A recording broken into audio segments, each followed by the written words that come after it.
Raidieraksts Drošinātājs. It's very nice to have you in our podcast, Anastasija. What we would like to ask you is please tell us about yourself, who you are, and what you do. Well, hello. It's a great pleasure for me to be here as well. My name is Anastasija Vereščinska. I'm the Partnerships Manager at the Energy for Ukraine Foundation. It's a Ukrainian charity that equips schools and hospitals with solar systems during the war. I am working with donors. I am looking for them, maintaining the relations with them, deciding what is the best option for them to participate in our project, because we have several options in terms of the donor participation in our project. Basically maintaining the relations with them. International donors or local or both? Mainly our donors are businesses, sometimes renewable businesses that are working in Europe. These are like the renewable companies, for example, distributors of renewable equipment, or sometimes producers of renewable equipment, or the energy companies that have the CSR programs that are in line with key focuses of our project. For example, there's education on sustainability, because we're doing the projects at schools, and we are launching also a educational course at the schools where we install solar systems. And public health, for example, because at the hospitals we are focusing on equipping the critical equipment of the life-saving equipment, basically at the surgery rooms, at the ICU rooms. There are lots of different opportunities for companies to participate either in equipment or financially, but also with some of their capacity. For example, we were offered by some companies to provide some educational materials that they have already developed for the educational course for kids, but in Europe. So I'm working on all of these topics, trying to figure out what would be the best solution for the particular company. But also we are exploring the grant opportunities. So I'm also frequently engaged, especially now, with different grant institutions in negotiations, in exploring the options that we can benefit from in terms of receiving grants from foreign governments. For example, Germany, they are doing actually a lot in terms of financing projects of the green reconstruction of Ukraine, because our projects are already in line with these efforts. And just right now, I came back from the advocacy trip in the US, where I was meeting different US stakeholders in the government, at the non-governmental sector, in business, and together with other NGOs and two Ukrainian mayors.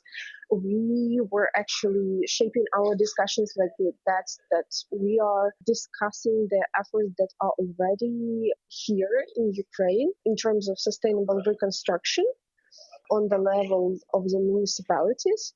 And we are highlighting also the efforts of the non-governmental institutions, for example, like we are just a charity, but we stepped in and decided to equip schools and hospitals, which are social and critical infrastructure, with solar solutions that are helping them to work through blackouts, but also it's a long-term solution in comparison to the diesel or petroleum generators that are, in most cases, are being used as very short-term solution. So how about you? You have a special connection to Riga, if I'm not mistaken?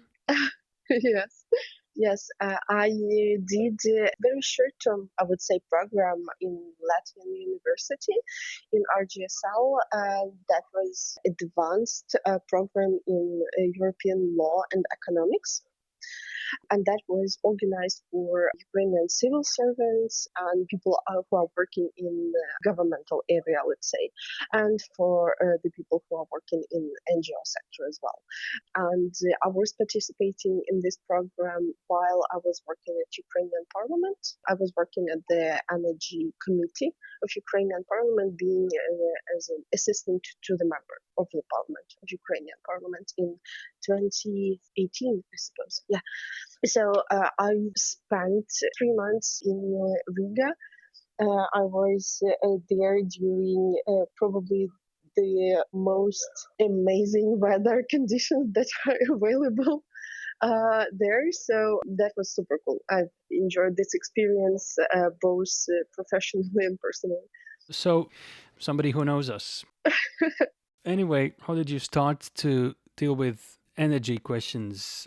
That was actually a very spontaneous, in a way, decision because I was studying law at Ukrainian university and I started working as a lawyer. So I was working at one legal firm and then at the Big Four. I was doing legal due diligence, all this stuff, classic corporate law. And at this point, like sustainability and all of this interest towards energy, renewable energy, it was just my hobby, let's say. I was participating in some discussions regarding like waste management or participating in social responsibility activities of my company at that time that were related to environment, let's say. But that was like super far from what I'm doing now. But for me, I decided that that's how it all connected because at the point when I was leading this company, I was, okay, I probably don't really want to proceed going like in a way of classic corporate law because at that point I felt that it's super boring. I agree. I needed something like interesting, inspiring, whatever you say. And I just sat down and asked myself, okay, during these 2 years, when I was working at this company, what was like the at least close to this like excitement and being interesting? And that was a project with Ukrainian Ministry of Energy not on the renewables. That was on the very traditional issues of the extraction of coal and other natural resources in Ukraine. And I was like, okay, that was interesting. So maybe I will just explore it a little bit deeper. And I started talking to my friends and saying that, okay, guys, I want to work in energy now. And it worked because at some point, my efforts of just sharing this information to different stakeholders among my friends, it paid off. And one of my friends who was working at the parliament said, okay, I know this member of parliament who is looking for this. And he is very progressive. He's all pro renewables, green transition, climate. And I thought that that's a perfect opportunity to just know more about the sector and how it works in Ukraine, starting from policy level. And that's actually how it all started. I applied, I was successful and in my application, and I started working in the parliament. That was like 2 years before premature end of this session of parliament. From that point, I was looking for jobs in the sector because during this time I have learned how things work, who are the key players. That's actually how it started, and I'm really glad that I've made that decision. How did you end up in this project, the current project? I had several projects and jobs before. I worked for some time at a Ukrainian association, one of the leading associations in renewable energy. Basically, it's a group of operators and developers of renewable systems in Ukraine. And during that time, it was quite a complicated period for them because there were some unpleasant policy changes in Ukraine related to retrospective decrease of the feed-in tariff. So you could imagine they were significantly affected by that. And in terms of communication, we were working very hard with the Ukrainian government in order to negotiate at least somehow, because that came as a surprise for everybody. So I was working with this association, and then I started working at the German think tank, Berlin Economics. They have launched a project on high-level policy advice in Ukraine on the issues of decarbonization, renewables, electricity market. And actually, electricity market was the main topic that I was working with during this project. The project was called Low Carbon Ukraine. It exists still. It's financed by the German government, and that was actually pretty successful through the years. At that point, we had to really motivated team, and we were working for a year, I think, on monitoring of the electricity market. It may sound a little bit boring, but it was the moment when the electricity market was just launched in Ukraine in the new model. So it was a groundbreaking thing, and in a way it was extremely interesting to follow how it unfolds for many reasons, because it was launched in a pre-baked state, and so we were doing the monitoring of this process, and in parallel we are also monitoring other policy developments in decarbonization, in renewables, and that's actually how I spent several years with this project. Yeah, so, and then it was the start of COVID. I proceeded working with them, but also had some side projects with Ukrainian think tank, also doing some policy analysis and policy consulting works in issues related to climate, especially during the COVID. It was very important to analyze how does the pandemic affects and the policy developments and the markets and so on. Because when the war started, full-scale war started, that was nothing comparable even to the consequences of pandemic. But anyway, so between my current project and then I had some contracts with Ukrainian think tanks, one Polish think tank, and the German one. And when it was 2022, actually after the start of the full-scale invasion, I've ended my contract, and I was looking for something that would be more fulfilling, and that is actually how I found the foundation. That was very, very accidental meeting of the founder, Juliana, and we had just small conversation during the meeting at the cafe with other people where we have met, and the same evening we were already discussing how we can work together.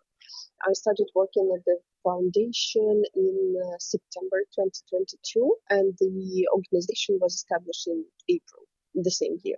So at that point, they were already developing the first project at the Irpin school. Well, here now constructing solar plants for schools and hospitals. Okay. How does that foundation work? Because what we see in a homepage, it's projects, solar projects mostly, or very close to it. You collect donations. Tell us a little bit more. How does that work, everything?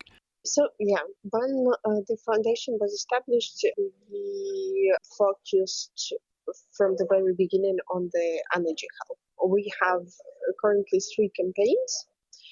2 of them focusing on schools and hospitals, and these are 100 renewables for schools and 50 renewables for hospitals, meaning that we want to equip 150 facilities within 5 years. Another campaign, it's on a rolling basis where we procure or receive as a donation the portable energy equipment, and that could be portable storages, portable lanterns, power banks, other energy equipment that could be helpful in different regions of Ukraine. We are focusing on civilians or civilian services, for example, the rescuers that are arriving they are arriving the first to the sites of the missile attack, for example, and they constantly need some power supply to keep running all of their equipment as well.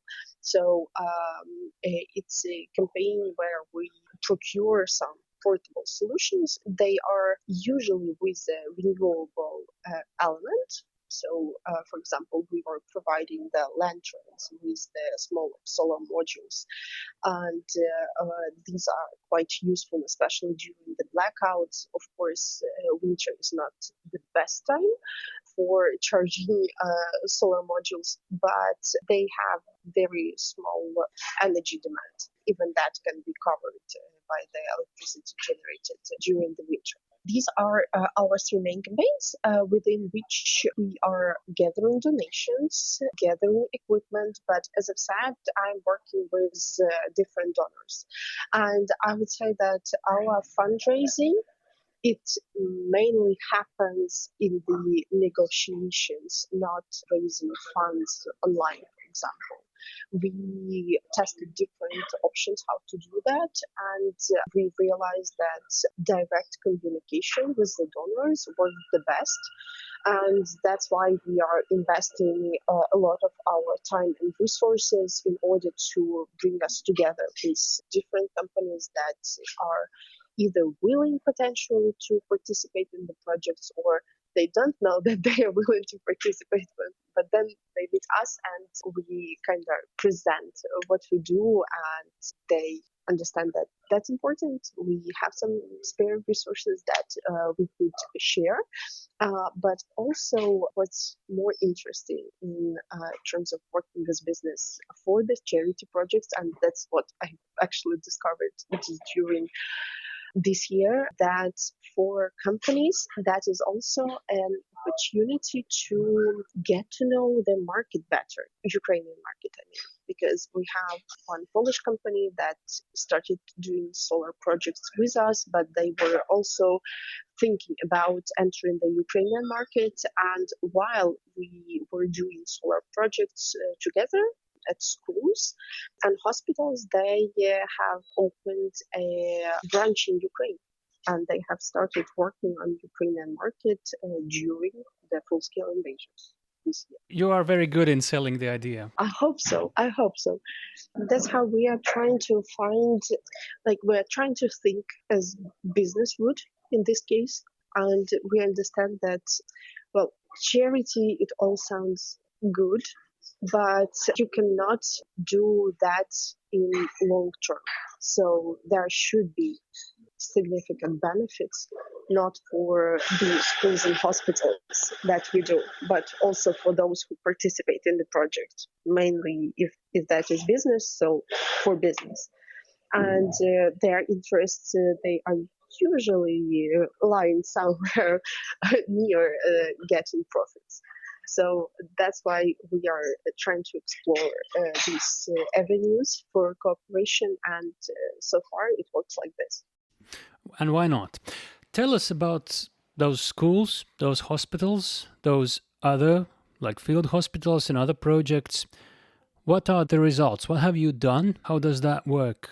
Because this will be a special part of our conversation, because this is where it all sums up, I guess. Mm-hmm. How we look for them. It all started with just a field trip to Irpin when it was deoccupied in April 2022. When it was safe to go there, the team, I wasn't part of the team then, so the founder and our project manager, as of now, they visited this deoccupied city that was significantly damaged, and they have visited several educational facilities there, mainly schools.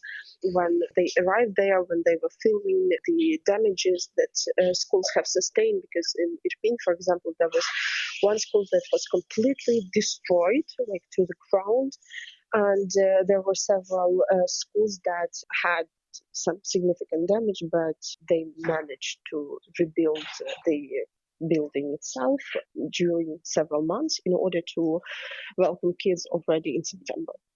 So it was in April, the occupation, and they had to do all of the demining activities, obviously, to remove all of their missiles that were there. That is huge work.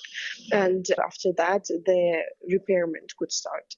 And in Kyiv region, for example, it was a big help from different international institutions. For example, UN projects were supporting the schools doing the whole repairment and equipping their bomb shelters. And within this work, they could repair the roof.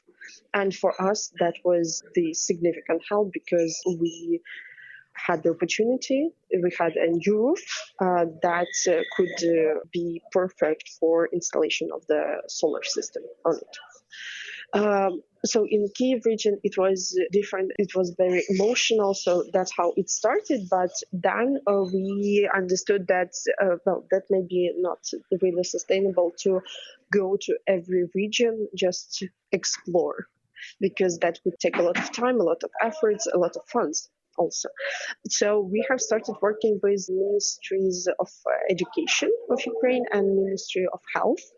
So we are providing them with our criteria for selection of the facilities, and they are providing us the list of the facilities that they would recommend. So that's how it works. We are not obliged to do the project at every facility that they recommend. So we are doing the technical research after that. So they are like applying for this project, but we are asking them to provide all the technical data on the facility, because we need the pictures of the roof, for example. We need the estimate of their consumption for the previous periods. So we would use this information when we are preparing the technical solution for this particular school or hospital. That is also a big part of work that is just on the preparatory stage for the project.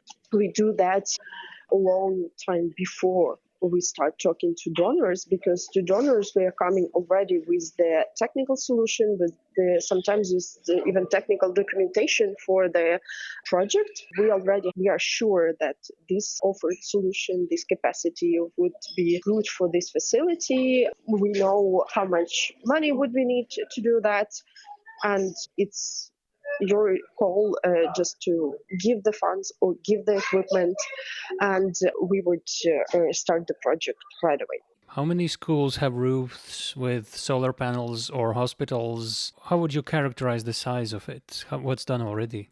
What we have done, yeah. So we have done 2 schools, one in Irpin, one in Chernihiv city. Irpin probably is more famous now, unfortunately, due to all the horrible things that we and the world have seen after the occupation. And Chernihiv, it's a city in northern Ukraine, regional center. It was kind of encircled. Our first hospital project was there at the children's hospital, the building of the neonatal department. So that is where the prematurely born kids are being treated. And as you may know, this process requires a lot of equipment, like these boxes where kids are kept. Yes, and also the surgery rooms and so on. So we have installed the solar system at this separate building of this hospital. Probably I haven't covered that, but that may be important. We are not covering the whole consumption of the facilities. So at schools, we are aiming to cover up to 30% of their consumption. So it's not our equipment that we install. It does not cover, and it does not aim to cover all their consumption that the school has. For example, they may have the huge consumption of the kitchen, but we are not covering that because we want to provide them an opportunity to work up to 4 hours during the blackout with the critical equipment. For example, for the school, it may be the bomb shelter, because the kids, if the air alert goes on, they proceed to the bomb shelter, and if it's longer than, I don't know, half an hour, the kids may start with their lessons. So if they have the facilities to do so, and we are trying to provide them at least electricity to do so they would not be sitting there with flashlights of their phones, but they at least would have proper lighting. Maybe they could power any interactive like desks or something that would allow them to proceed with their studies, because that's what we saw usually happens. So, and at the hospitals, the situation technically is a little bit more complicated, because there we are focusing not on the general share of their consumption, but on covering the consumption of the critical equipment that would be needed for at least 3 hours. 3 hours, that is the average length of the surgery, for example. And we were aiming to provide them at least 3 hours of uninterrupted power supply to the critical equipment at the surgery rooms or at the intensive care units if needed. So we would not at least lose people because we don't have the electricity, because unfortunately we're losing people like on a daily basis, and we don't want to lose even more when there is no access to electricity. What we have already saw, we have very inspiring insight from the headmaster of our first facility, Irpin School, where the system is already working for a year. He has applied very strict electricity consumption rules at the facility. And when we were installing the system, we were aiming it to cover their consumption for like 4 hours. But with the rules on consumption, and like he is checking who is using the kettle, and there is only one kettle at the school, because all the heating facilities, they are consuming much more electricity. So he imposed rules on using the kettles, boilers for heating the water, and that's how he managed to do from 4 hours to 8. Wow. And they have already changed the lighting to more energy efficient one.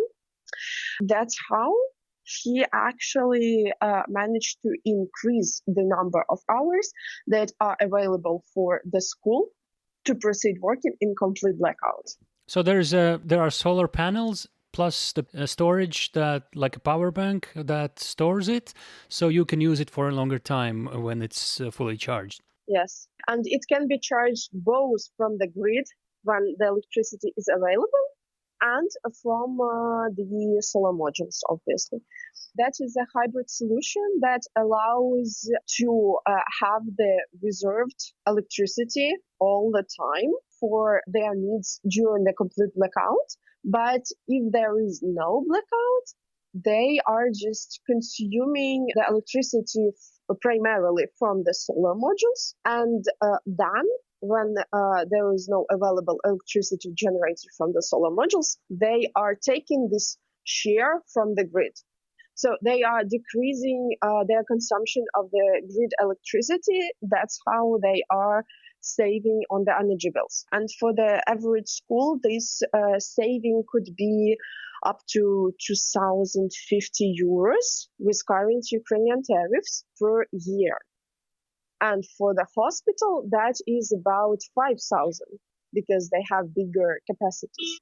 We are expecting the winter, the hard winter. We know what Russians do. They bomb the critical infrastructure, including the places where electricity is whether made or distributed. At that case, when electricity is off, stops everything. I mean, the canalization, the heating, water flow, many things and everything, especially in the cities. So how does that project work with this? Can a hospital function for those several hours and have both like heating where it's most necessary, water where and when it's most necessary, air ventilation and stuff? Or is it just for much more critical stuff? It's only for the critical stuff, because we cannot help, at least now, with the water supply and with the heating. These are more energy consuming processes, I would say, and in our projects we are not focusing on them.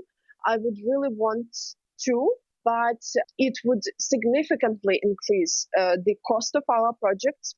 And that is like a significant bottleneck, because we want to install as many solar systems as possible. Of course, like we have the aim in 150 facilities, but we want to do that, at least that, very quickly, because we understand that, okay, last winter was harsh, this winter will be hard as well, but Ukrainian energy system, even without attacks, let's imagine somehow Russians stop attacking Ukrainian infrastructure, our energy system will not recover miraculously fast. And we see already that there are so many issues technical with that.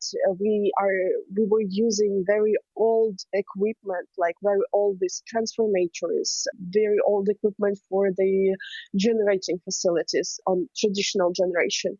And that's how it's very hard for Ukrainian authorities even find the details to fix everything that was damaged. And obviously Russians know that, and that makes us very vulnerable. And that's why in our projects we are on more higher level, we are focusing on making Ukrainian energy system more decentralized, because it makes it less vulnerable against the attacks. Because if Russians attack one thermal power plant, for example, that is very powerful and that is working to power several regions or several cities. If something happens with one this generating facility, several cities go in blackout. But if every city and ideally every hospital, school, water supply company, you name it, have their own generation of electricity, that provides them incredible resilience and energy independence. How do you say, how does the war affect the thinking in Ukraine on renewable resources of electricity, energy? Does it make the branch develop much faster, actually, or also stops it in a way because of many other very serious problems? Renewables have never been so popular as they have become within the course of last year. People are installing renewable systems, both actually, mainly solar, but they are focusing also on storage as well for obvious reasons. But people are, of course, it's more expensive in short term than a generator, but in long term, there is this thing with Ukrainian tariffs, because I wanted to start talking about that. That may be a little bit deeper than, I'm not sure whether you want to go there, but Ukraine has heavily subsidized electricity price for households. So that's why there are very little incentives for the households to install renewable systems, because that will not provide that level of saving on energy bills as it's, for example, anywhere in Europe. Because Ukrainian price for the households is very low. So it's more economically efficient for person living in a private house or living in the multi-store building just to consume electricity from the grid. And they don't even have the incentives to save it, actually. Like, just turn off the light when you don't need that, because that's very cheap. And so that's why renewables for households before the invasion, they were popular, but only people who have like enough resources to cover their basic needs, let's say, could afford that. Mainly these were people at the private houses, and they were doing that because they have like some climate sentiment or something, or they were receiving their feed-in tariff. The feed-in tariff is another story, and that allows you to actually earn money. And when the feed-in tariff was implemented, it was very high, and that's why it made a lot of sense for both business and households to install such systems, just to earn money. And that was, for all of them, that was just an opportunity to earn more. And the payback period was very good, so a lot of systems were installed. But currently, when we have this serious issue of energy dependence and the blackouts, people started installing the systems just to cover their needs without all this feed-in tariff and everything. They're installing the systems for self-consumption. That's what actually we do at the schools and hospitals. They do not have the possibility to sell the electricity to the grid. That's what a lot of people in the residential sector are doing as well. But again, it's still very expensive. Like in the course of several years, for example, when they were only introduced, they were super expensive. But now the price has significantly decreased. So when we are analyzing it in like historical perspective, solar modules are very cheap. But the main part of the cost in our projects, not solar modules, but the storage. And the storage is it's a big problem. It's very expensive, but it provides like the essence of our project. So that's why we are installing only hybrid solar systems, so solar modules plus storage. What we see is that Russia at this point is not on the way to finish attacking Ukraine. How do you see the coming winter? How would it look like? Because people are kind of, I would say, more ready. They have experience. They had the whole summer to prepare. How do you see that? How will be that winter? And will it be different from the previous one if we assume that Russia will be the same evil as it was? Unfortunately, I think that this winter may be even harder.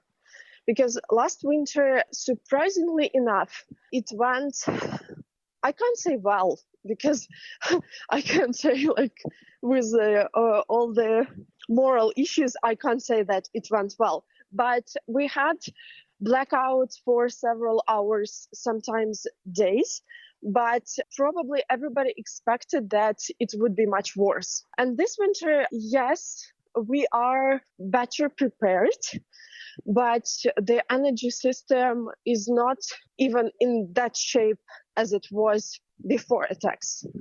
And for me, that is the main problem. Because, of course, a lot was done in order to recover after the attacks. But obviously, it's not 100% done. That's why I think that maybe even this year, Russians may start attacking something different, maybe not the transmission, but already the generation. And they have started doing so because last year they were attacking mainly the transmission points. And this year they have already started attacking the thermal generation capacities. Well, obviously, last year they were doing so, but as we see from the news, for example, now they are proceeding to do so. So we will see how it goes. I really hope that all the efforts that were done through the course of this year in terms of providing generators, solar systems, thank God we are not the only ones who are doing that. So there are already maybe dozens of solar systems that are installed at schools, hospitals, water facilities. And that's why it would be easier both to these facilities to go through the blackouts and for the energy system, because they would not need to worry to cover the basic consumption of these facilities. For example, I know a very good story from Ukrainian city Zhytomyr. There is a very proactive mayor who has been working with different donors, private sector, and they have equipped several facilities in the city with solar systems or any other renewable systems. And during last year, when they were receiving the information from Ukrainian grid manager that, guys, we need to impose power outages in a city. And they were like, okay, we will reduce the consumption. And they were just shifting the consumption at their water facilities, hospitals, schools, for example, from the grid to the renewable systems that they have installed. And that's how they managed to avoid power outages at the residential sector. So people did not even feel that. But that was a very efficient management from the city administration. And that's actually what energy independence means, because in our heavily centralized energy system, such things as deciding from which source of energy you would be taking electricity is not always the case. So in this city, they have the options. And basically, that is the whole story behind energy independence. You need to have options to be resilient. So let's say diversification, decentralization, and saving. These things work really well. Yes. What would you say that are the main things that we should learn from you and that you will be happy we take from you? I would say that in comparison to Western Europe, you understand our context a little bit better, just because you are also neighboring with Russia. And in terms of energy, from what I know, all of the Baltic states are doing a lot in terms of energy independence and cutting any dependence from Russian gas, from Russian electricity. That is very important because we even now are still having like this instrument for pressure on us through transit of Russian gas. Obviously, we are not importing that, but we are still in these relations in terms of transit. Obviously, I would say that renewables are the key for energy independence, just because for the reasons that you mentioned, decentralization and diversification, and they are allowing to reach that. That provides you the options, as I've said. That is amazing, because if something happens, at least you would have several hours with the connection, with charged devices that may allow you to do so like for several days with recharging and everything. So that is very important. But in terms of, I wouldn't be saying like on the global political level, what can Latvia, for example, do with your energy system? That is totally your thing. I'm just saying that renewables are just better in the long term because we all have these climate targets, and that is another problem that will stay with us even when Russia somehow disappears. So we will have to fight with that as well in the future. So it's better to start as quickly as possible while cutting the profits of Russians. Okay. I hope some people in Latvia as well heard of what you were telling about your Energy Act, the project, and maybe you'll get a call. I hope so, because actually we didn't have a lot of cooperation with the companies from Latvia, Lithuania, and Estonia. That is surprisingly, but I'm trying to find the ways to connect and maybe to work on the project. But I know that you guys are providing so much energy help and humanitarian help, so that could be the reason as well. But if you know somebody who would be interested, just let me know.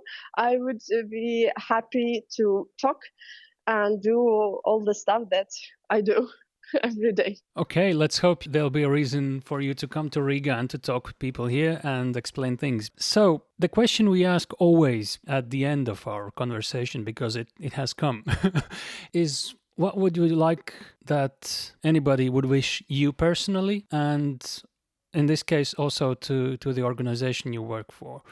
What should we wish you?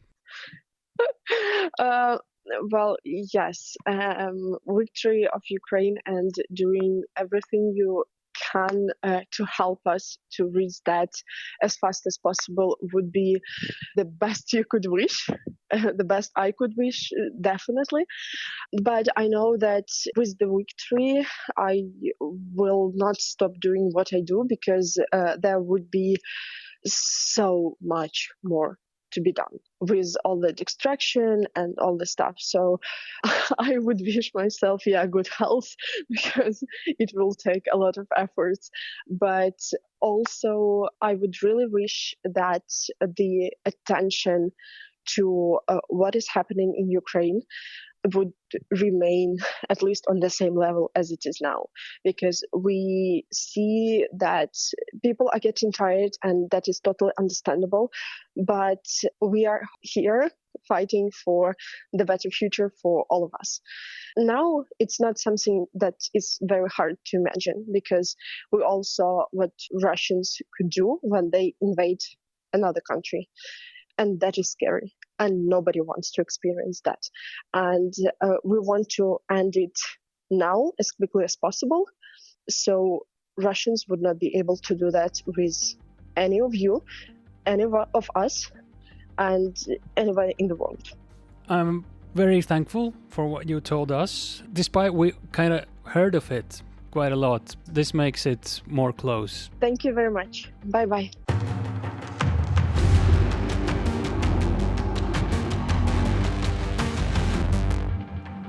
Raidieraksts Drošinātājs.